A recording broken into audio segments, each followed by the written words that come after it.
Aujourd'hui, nous faisons une petite vidéo afin de répondre à certains arguments que peuvent utiliser quelquefois les témoins de Jéhovah lorsqu'ils viennent visiter votre maison. Alors, je pense que, a priori, toute personne, en tout cas si vous écoutez cette vidéo, ont déjà reçu au moins une fois dans leur vie la visite de témoins de Jéhovah. Donc, qui viennent d'habitude par groupe de deux, généralement quand ils le peuvent, un homme et une femme, afin qu'il y ait une parité et que deux hommes ne se retrouvent pas chez une femme si elle est seule, et puis deux femmes ne se retrouvent pas seules chez un homme s'il est seul. Et donc, quand vous recevez la visite de témoins de Jéhovah, eh bien, selon ce qu'ils vont apercevoir, peut-être dans votre maison, s'il y a une croix ou pas, ou autour de votre cou, quelquefois, quand ils vont vous poser la question directement, ils vont essayer de savoir de quel bord êtes-vous, donc de quel courant êtes-vous. Quelquefois, ils n'attendent pas forcément ce moment-là et ils démarrent immédiatement leur discours qui est déjà préparé. Alors, il y a quelques arguments phares qu'utilisent les témoins de Jéhovah pour se donner du crédit et discréditer d'autres courants. Et donc, comme on le sait particulièrement, puisque c'est véritablement leur commerce, les catholiques. Puisque pour tous ceux qui connaissent un minimum les écrits de la Watchtower et les argumentations des témoins de Jéhovah, eh bien nous savons que à 90% du temps où ils parlent de courants autres que le leur, il est question des catholiques, contre qui ils sont férocement euh, opposés, en tout point, au point de faire absolument le contraire dans tout. C'est-à-dire que, au lieu que ce soit un courant qui cherche avec raison la vérité, c'est un courant qui réagit en opposition au catholicisme et à l'Église, et donc qui a une argumentation qui va dans ce sens-là. Et qui dit opposition dogmatique, plutôt opposition idéologique, dit automatiquement des arguments qui sont quelque peu fallacieux, des arguments qui sont quelquefois même irrecevables. Et donc, on se met à tordre l'histoire, tordre la réalité, afin que l'idée que nous avons de quelque chose ne soit pas, soit apposée à la réalité. Et donc, les témoins de Jéhovah, partant du principe que l'Église est mauvaise, que le catholicisme est un courant qui vient de Satan, vont absolument tirer toutes les conclusions possibles qui vont dans ce sens-là, même si c'est faux. Et donc nous allons voir quels sont ces quelques arguments clés que radote tout le temps la Watchtower dans ses discours, dans ses publications qu'elle donne régulièrement aux témoins de Jéhovah afin de continuellement susciter en eux un mépris, voire une haine envers les catholiques. Donc, quand deux témoins de Jéhovah viennent taper chez vous, eh bien, s'ils savent que vous êtes catholique, ils vont tout de suite aborder des thèmes comme la Trinité, par exemple, pour vous dire que le mot Trinité n'est pas dans la Bible. Et donc, c'est une analyse qui est extrêmement superficielle. On le sait que toute la Bible montre euh, le concept de Trinité, le mot n'y est pas, mais le mot de grand-père n'est pas dans la Bible non plus, cela ne veut pas dire qu'il n'y a pas de grand-père. C'est un petit exemple que je donne, mais c'est pour montrer que l'analyse est extrêmement superficielle, sachant que c'est exactement le même argument qu'utilisent les musulmans concernant la Bible. La Trinité, le mot n'y est pas.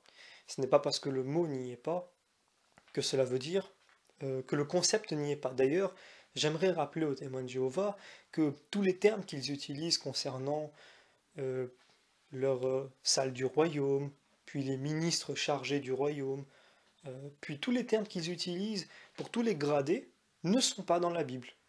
Pourtant, on retrouve les termes de prêtre, d'évêque, de diacre dans la Bible.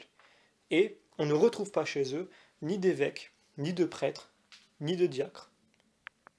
On retrouve notamment le grade de ministre du royaume et d'autres grades donc ont d'autres termes qui ne sont pas dans la Bible.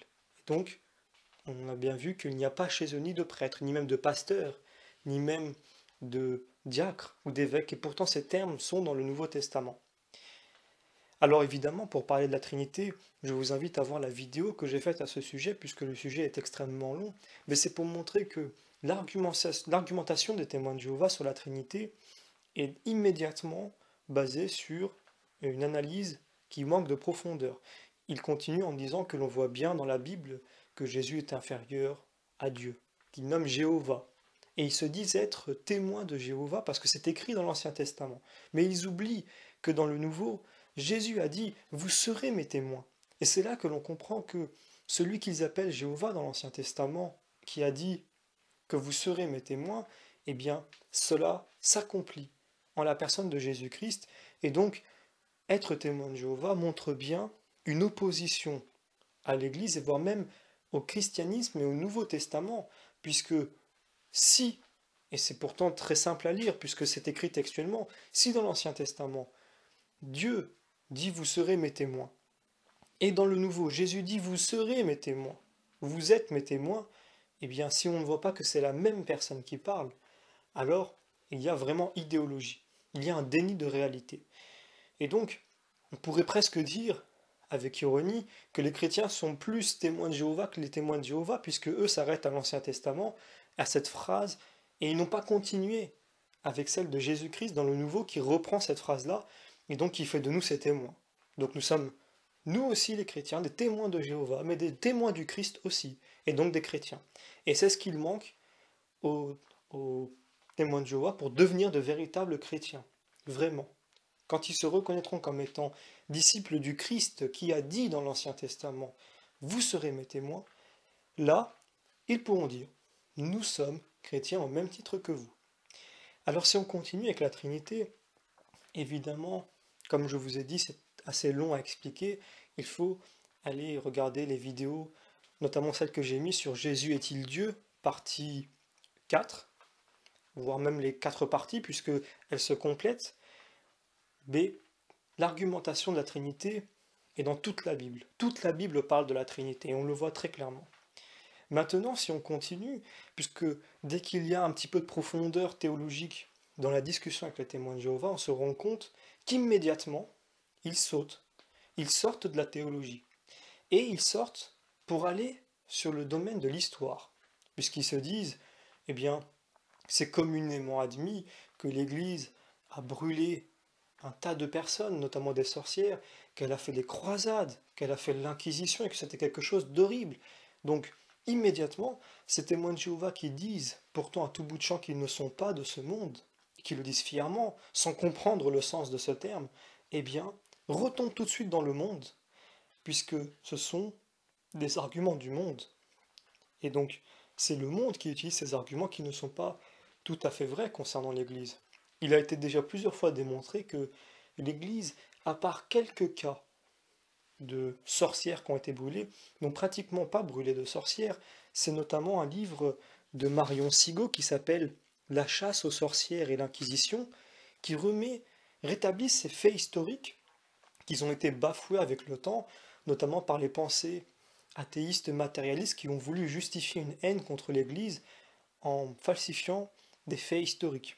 Et d'ailleurs, elle dit très souvent que cela s'est passé au Moyen Âge, et pourtant, on se rend compte que, en réalité, c'est plutôt le protestantisme qui a usé de cet acte, notamment en Allemagne ou en Irlande, et c'est déjà la Renaissance. Nous ne sommes plus au Moyen Âge. Donc immédiatement, dès qu'il y a chez les témoins de Jéhovah une opposition théologique minimum, puisqu'il suffit d'une opposition théologique minimum pour faire tomber les arguments des témoins de Jéhovah, eh bien immédiatement, ils redeviennent des gens de ce monde, et ils prennent les arguments de ce monde. On sait bien que l'Église n'est pas parfaite, qu'elle a fait beaucoup d'erreurs, mais elle a fait des erreurs humaines, puisqu'elle est humaine, mais elle a aussi été garante de la foi depuis 2000 ans, et elle n'a jamais abandonné cela. Et sur ce plan-là, c'est un charisme qui est donné par l'Église, elle est parfaite, elle est infaillible. C'est le charisme qui est donné à Saint Pierre par Jésus, non pas pour des mérites, mais parce que c'est un don qui est donné. Alors, il faut bien remettre dans le contexte les termes de croisade et les termes d'inquisition. Donc je commence par le terme de croisade. Donc, pour les témoins de Jéhovah, les croisades, c'était des armées chrétiennes envoyées au nom de l'Église pour chasser tous ceux qui étaient hérétiques et donc pour créer un territoire chrétien sur terre.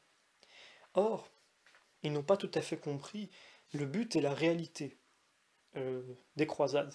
Dans un premier temps, les croisades ont été utilisées, on va dire entre guillemets créées, pour s'opposer à une invasion byzantine, donc c'était l'invasion de l'islam en Europe.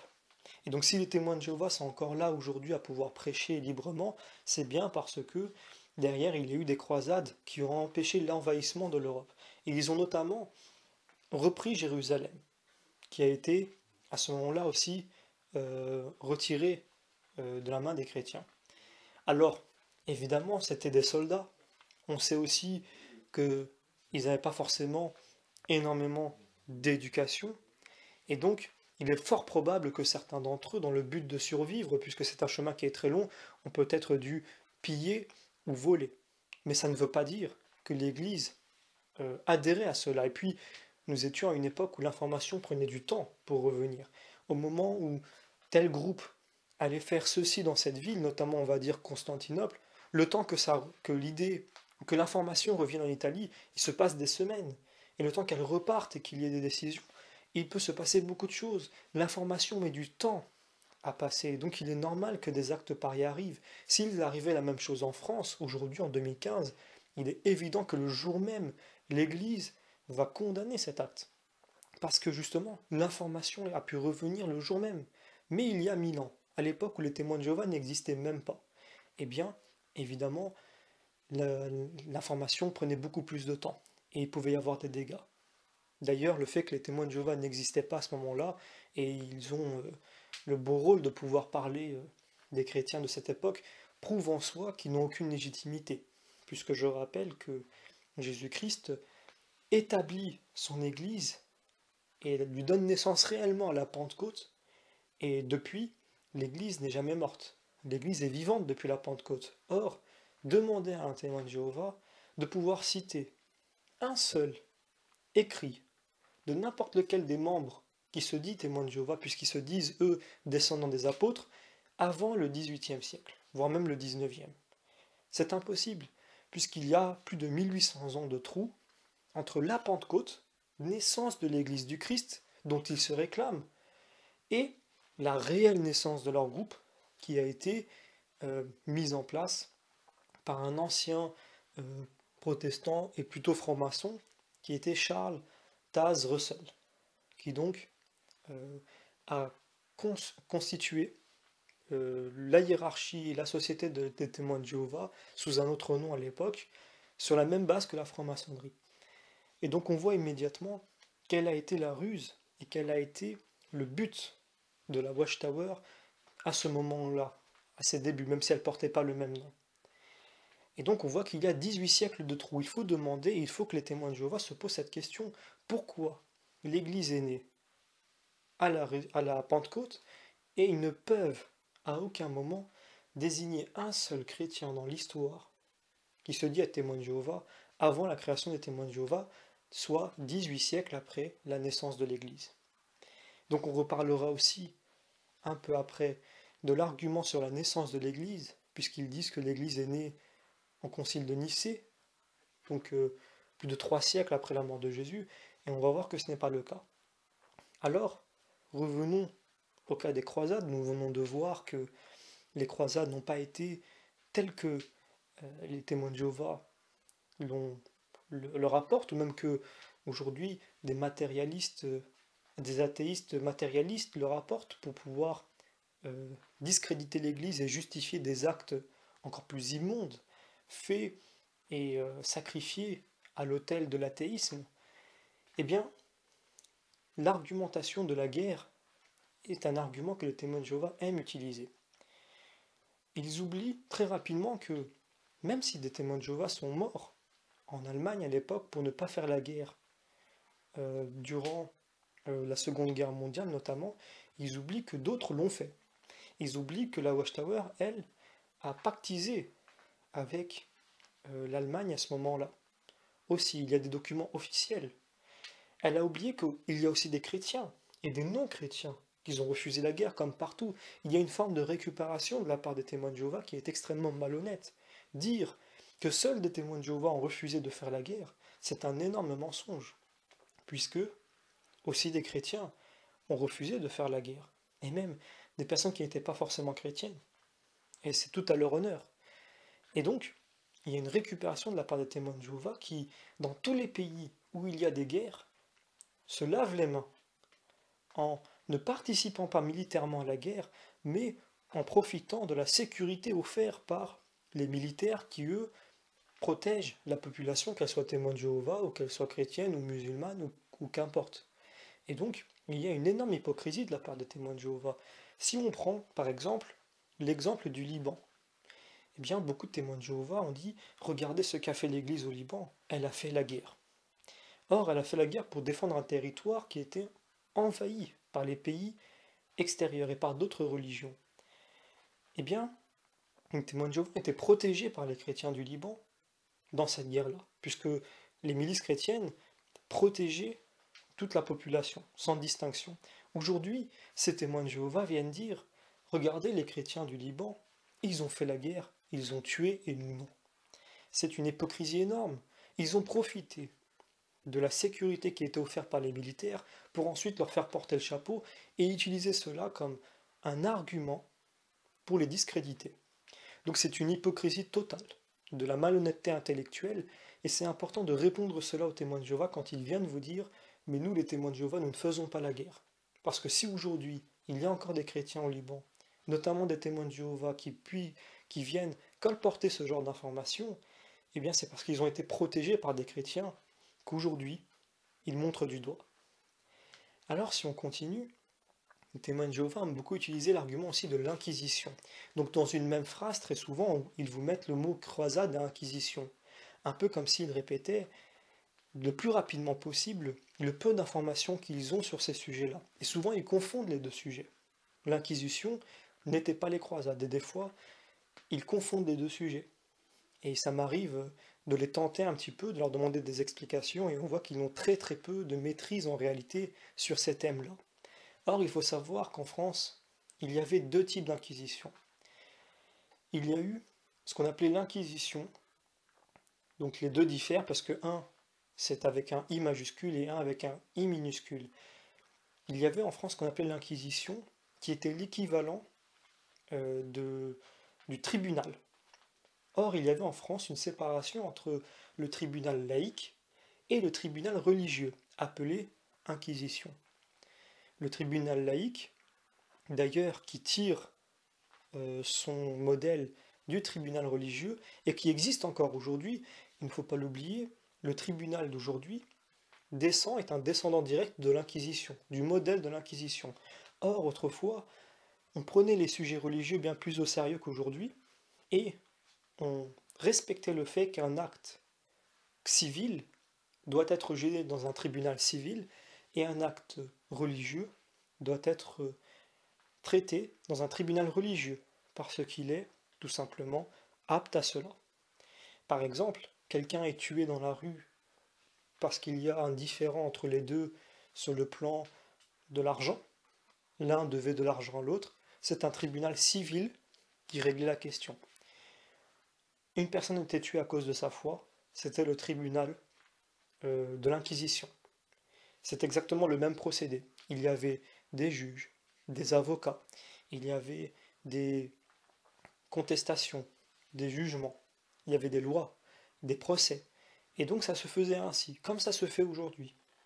Or, les témoins de Jéhovah pensent que l'Inquisition, c'était des personnes sur des chevaux qui se promenaient, qui cherchaient un peu les hérétiques pour leur trancher la tête. Donc c'est évidemment une version des faits extrêmement naïve, extrêmement ridicule, qui ne se base sur aucun document officiel, et je suis net à ce sujet, et qui se base uniquement sur la volonté des témoins de Jéhovah, et pas seulement des témoins de Jéhovah, mais aussi de toute la caste un petit peu idéologique qui se réclame de l'athéisme, eh bien, de falsifier et de salir l'image de l'Église, puisque sans cela, ils ne peuvent exister.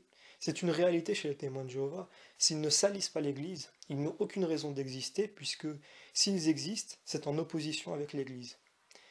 Alors, si on continue un petit peu, on avait dit la deuxième forme d'inquisition, qui elle était euh, un autre fait historique, ponctuel. Je vais donner un exemple très simple. Si en France demain, un homme, eh bien, un homme du clergé, ça peut être tout à fait un prêtre, ou un diacre, ou un homme religieux, ou une religieuse, commet un acte, on va dire, un assassinat. Eh bien, on titre que dans cette ville, dans cette église, cet homme ou cette femme a commis un assassinat. C'est un fait qui est rapporté. Eh bien, dans la déontologie témoin de Jéhovah, pour faire un petit peu d'ironie, on a transformé ce genre d'information en l'Église tuait. C'est-à-dire que un fait qui va être rapporté dans une église, ponctuellement dans un endroit, eh bien, ça va devenir l'Église tuait à cette époque-là. C'est comme ça que on transforme des histoires et on salit l'image d'une institution.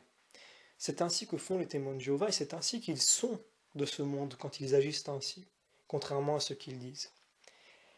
Donc si on continue un petit peu, on avait dit qu'on viendrait notamment sur la question de la naissance de l'Église. Puisque très souvent des témoins de Jéhovah vont venir vous dire, mais vous savez, votre Église, elle est née en 325 après Jésus-Christ, lors du concile de Nicée. D'ailleurs, c'est dans ce concile-là qu'on a décidé que Jésus serait Dieu, qu'il serait Trinité, etc., etc. Et donc on voit là l'immensité de la limite euh, qui est atteinte par les témoins de Jéhovah dans l'argumentation. Donc dans un premier temps, l'Église n'est pas née en 325 au concile de Nicée. Elle est née à la Pentecôte. Et d'ailleurs, même si l'Église serait née en 325, elle serait toujours née 1500 ans plus tôt que les témoins de Jéhovah. Donc, à ce niveau-là, je pense qu'elle se tire elle-même une balle dans le pied quand elle prend cet argument-là. Si l'on continue un petit peu, on voit que le concile de Nicée et les textes sont sur Internet, et on le sait de toute façon, n'a jamais parlé de la Trinité. Il a été mentionné la divinité du Christ. Et pourquoi il a été question de la divinité du Christ? Non pas qu'elle fut décidée ou créée à ce moment-là, mais c'est parce que l'Église, depuis toujours, professait la divinité du Christ, notamment à travers les évangiles, mais des groupes hérétiques, comme les témoins de Jéhovah à l'époque, donc cela pouvait être les marcionites, ceux qui étaient du bord de Arius notamment, eh bien, ou bien de Paul Samosate, qui venaient dire l'inverse des chrétiens, qui semait le doute au sein du christianisme. Donc, il fallait que l'Église tranche, puisque les croyants venaient et disaient, mais pourquoi cette personne-là vient nous annoncer que Jésus n'est pas Dieu? Eh bien, c'est pour cela que l'Église devait trancher, c'était le rôle de Pierre, à qui il a été donné les clés de l'Église. Il tranchait, et à ce moment-là, on disait, le fait que Jésus est Dieu est un dogme, et cela ne peut être remis en cause. Et donc c'était décidé, mais parce qu'il y avait eu auparavant eh bien, des discussions qui allaient dans ce sens-là. Et donc on comprend bien que la décision que Jésus soit Dieu n'est pas une décision qui s'est faite ce jour-là, elle a toujours été le cas, mais il y avait des groupes, comme les témoins de Jéhovah, qui venaient dire des choses qui allaient à l'encontre de la Bible. Et donc ils étaient hérétiques. Alors les témoins de Jéhovah ne comprennent pas cela, mais en réalité ils sont les descendants directs de Arius ou de Paul de Samosate, notamment. Ils recommencent à redire les mêmes hérésies, et l'Église a déjà tranché depuis bien longtemps ces questions-là. Alors, on vient de comprendre que l'Église n'est donc pas née au concile de Nicée, mais en plus, c'est le seul concile que les témoins de Jéhovah connaissent, puisque quand il est question euh, immédiatement d'un dogme de l'Église, ils l'attribuent au concile de Nicée. Or, si je prends l'exemple de la Trinité, eh bien, elle a été discutée seulement un siècle plus tard, dans un autre concile, qu'ils ne connaissent pas. Et donc, c'est assez ironique de voir que les témoins de Jéhovah ont si peu de précision dans leur argumentation. On voit bien que la seule volonté réelle est de taper sur l'Église. Et en plus, puisqu'on avait abordé tout à l'heure l'hypocrisie des témoins de Jéhovah, la Bible et le canon qu'ils ont entre les mains a été décidé par l'Église. Et la date de Pâques qu'utilisent les témoins de Jéhovah a été décidée lors du concile de Nicée. Et donc, les apports des conciles ont servi aussi aux témoins de Jéhovah lorsqu'ils ont décidé un jour, au XVIIIe, XIXe siècle, de fonder un groupe qui se baserait sur l'anticatholicisme ou l'anticléricalisme, puisque c'était la mode à cette époque-là. Il faut aussi voir l'histoire et voir à quel moment les témoins de Jéhovah sont nés. Donc on a vu bien longtemps après la Pentecôte, plus de 18 siècles. Alors, si on continue un petit peu dans les arguments des témoins de Jéhovah, quand on a déjà montré sur le plan théologique toutes les erreurs des témoins de Jéhovah, notamment sur la Trinité, ou sur le fait que l'archange Saint Michel serait Jésus-Christ en réalité, ou d'autres énormités que l'on peut trouver sur le plan théologique, eh bien, quand on a basculé sur le plan historique, et que immédiatement, de nouveau, ils montrent leurs limites, ils rebalancent, juste après ça, sur la diffamation et le mensonge, quand ils parlent notamment de prêtres pédophiles. Ils disent, chez vous il y a des prêtres pédophiles, et vous ne les excommuniez pas. Or, c'est tout à fait hypocrite quand on sait que le taux de pédophilie est très largement plus élevé chez les témoins de Jéhovah que dans l'Église. En France, on ne peut pas faire de sondage lié à la religion, c'est interdit. Aux États-Unis, non. Aux États-Unis, où il y a plus de 300 millions de personnes, donc un échantillonnage plus grand qu'en France, eh bien, on a pu déterminer les cas de pédophilie en pourcentage dans les religions. Et on se rend compte que la secte des témoins de Jéhovah, la Watchtower, se trouve en deuxième position derrière les Mormons. Derrière elle se trouve notamment le protestantisme, l'islam, et vient bien loin derrière le catholicisme. Puisque de toute façon, partout, il y a ce genre de péché. Il faudrait être dans le déni ou dans l'angélisme candide pour croire qu'il y a un courant religieux qui soit exempt de péché. Eh bien, les témoins de Jéhovah, une nouvelle fois, se tirent une balle dans le pied, puisqu'il y est prouvé. Et même, aujourd'hui, même en France, les cas de pédophilie chez les témoins de Jéhovah sont bien plus élevés que dans l'Église. Si on prend le cas maintenant d'un prêtre qui est condamné, plutôt jugé pour pédophilie. Les témoins de Jéhovah disent, quand il y a un prêtre pédophile chez vous, eh bien, au lieu de l'excommunier, vous le changez simplement d'église. J'aimerais revenir sur ce point, pour avoir suivi quelques cas en direct, plutôt pour l'avoir suivi du début jusqu'à la fin. L'Église étant une institution qui s'intéresse vraiment aux problèmes des hommes, aux problèmes des familles, des enfants, etc., eh bien, quand il est question de ce genre de cas, elle s'y penche immédiatement. Et très souvent, l'Église indemnise les victimes quand elles sont avérées. Et donc c'est tout de suite une manne financière pour beaucoup d'avocats. Et d'ailleurs, aux États-Unis, beaucoup d'avocats, notamment du bord protestant, se sont spécialisés dans l'attaque contre l'Église. Parce qu'elle sait très bien que l'Église prend au sérieux ce genre de choses et indemnise les victimes quand cela arrive. Maintenant, concernant les témoins de Jéhovah, qui accusent, qui sont donc de nouveau de ce monde quand il s'agit de colporter des mensonges, eh bien, accusent l'Église de pédophilie. Or, qu'est-ce qui se passe réellement? Pour 90% des cas, des prêtres vont être accusés de pédophilie. D'ailleurs, quand ils sont avérés, donc c'est peut-être 1 cas sur 10, eh bien il se trouve que parmi ce 1 cas sur 10, donc 10 cas sur 100, la majeure partie sont de simples attouchements. Alors évidemment, ça reste de la pédophilie, condamné, et il doit y avoir du pénal pour ça. Mais on est loin de l'image que cherchent à donner les médias et les témoins de Jéhovah du prêtre qui couche avec des enfants. On en est très loin, il n'y a pas de pénétration. Je rappelle que dans la loi, il y a une différence entre des attouchements et de la pénétration. Là, ça va beaucoup plus loin, même au niveau pénal. Eh bien, tout simplement, cela n'est pas précisé, puisque le seul but est de diffamer. Si l'on continue et que l'on s'attarde sur les cas qui ne sont pas condamnés, c'est-à-dire on s'est rendu compte que le prêtre en fait n'avait rien fait, c'était des accusations mensongères. Eh bien, cet homme, ce prêtre, est accusé de pédophilie. La Watchtower, en bonne partisane de ce monde, immédiatement rapporte l'information. On continue, il se trouve qu'il est mis en procès, et que le procès prouve que, en réalité, il n'y a rien, que cet homme n'a rien fait. Et donc, il est acquitté. Malheureusement, entre-temps, même si il a été prouvé qu'il n'a jamais fait un acte de pédophilie, eh bien, sa réputation est entachée.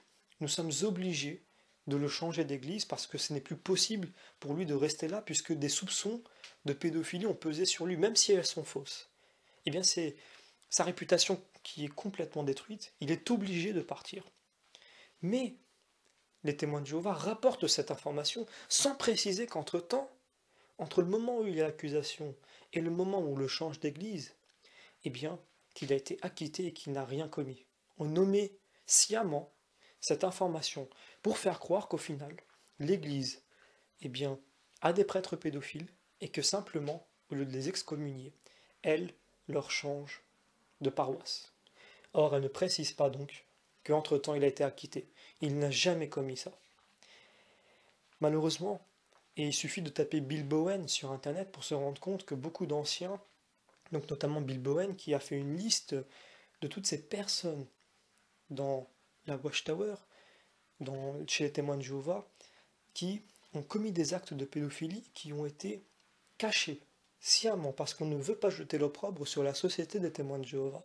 Et donc, un très grand nombre de personnes ont été victimes de pédophilie quand ils étaient jeunes, ont été obligés de se taire et aujourd'hui parlent. Donc je vous invite à taper Bill Bowen sur Internet, c'est un Américain qui était un ancien témoin de Jéhovah et qui a lui-même avoué avoir caché pendant très longtemps, lui et l'ensemble des anciens, de cas de pédophilie. Et un très grand nombre. Et il a mis sur Internet les visages, les noms et adresses de ces personnes qui ont été victimes de cela, afin de montrer que le problème est bien réel, puisqu'il ne faut pas, surtout pas jeter l'opprobre sur les témoins de Jéhovah, puisque la seule chose qui leur permet d'avancer, c'est de salir l'Église, et c'est eux d'avoir une image qui est nette. Donc on est toujours dans l'apparence, dans la vitrine qui est proposée aux personnes. Et donc, puisque théologiquement et historiquement, ils tombent toujours, eh bien ils sont obligés en façade de tromper. Et il faut pour cela une image qui soit nette. Et c'est pour cela que les cas de pédophilie sont cachés au sein des témoins de Jéhovah. Alors on se rend compte tout de suite, en quelques temps, la vidéo vient de durer pour le moment 33 minutes, et bien que finalement, une discussion avec un témoin de Jéhovah, c'est pratiquement discuter avec le monde, en quelque sorte. Discuter avec le bord athéiste pur et dur qui s'oppose à l'Église, et qui s'oppose non pas par principe, mais par idéologie.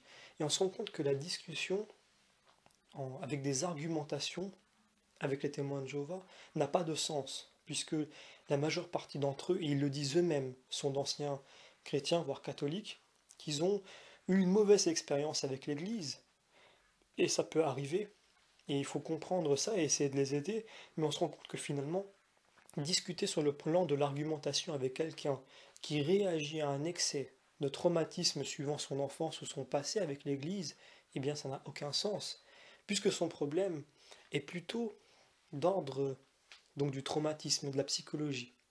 Et alors, à ces personnes-là, il n'y a pas de raison dans la démarche, mais il y a plutôt des sentiments. Et donc, ça ne sert à rien de parler de raison et de répondre aux arguments immédiats de ces témoins de Jéhovah, mais plutôt de leur parler de l'Église. De leur parler de l'Église dans le sens de l'universalité de la charité de l'Église. Et donc, que, comme le font les témoins de Jéhovah, et le font mal d'ailleurs, eh bien, quand il s'agit de faire des actes de charité, ils sont à 90% du temps exclusivement réservés aux témoins de Jéhovah. C'est-à-dire que quand des témoins de Jéhovah vont aider des personnes, ce sont des témoins de Jéhovah. Quand des témoins de Jéhovah vont euh, récupérer de l'argent pour faire des dons, ce sont pour d'autres témoins de Jéhovah dans d'autres pays. Et il n'y a pas d'universalité de charité. Il faut absolument leur montrer cela, puisque, comme nous l'avons vu, c'est la charité qui sauve, et discuter argument à argument avec des personnes qui ne veulent pas discuter d'arguments, puisque ce n'est pas véritablement leur but, il suffit de voir le niveau d'un témoin de Jéhovah qui étudie depuis 20 ou 30 ans, qui est dans le radotage continuel des mêmes arguments, continuellement, qui en vérité n'a absolument aucune connaissance en profondeur de la Bible. C'est étonnant au point que un diacre ou un prêtre qui sort de séminaire a un niveau largement supérieur à n'importe lequel des anciens témoins de Jéhovah sur le plan théologique. Et donc ça montre bien que ça ne sert à rien de faire comme les témoins de Jéhovah qui vont 2 à 3 fois par semaine se réunir 2 heures pour discuter de la Bible parce que ce sont constamment les mêmes sujets, les mêmes arguments.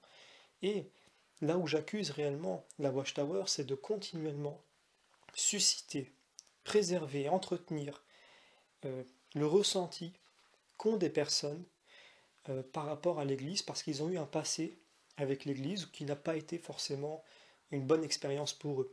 Et donc, la Watchtower est coupable d'entretenir, d'attiser la haine qu'il y a dans le cœur du témoin de Jéhovah envers les catholiques, et au lieu de le faire oublier, de le faire passer à quelque chose de plus grand, qui est la charité universelle.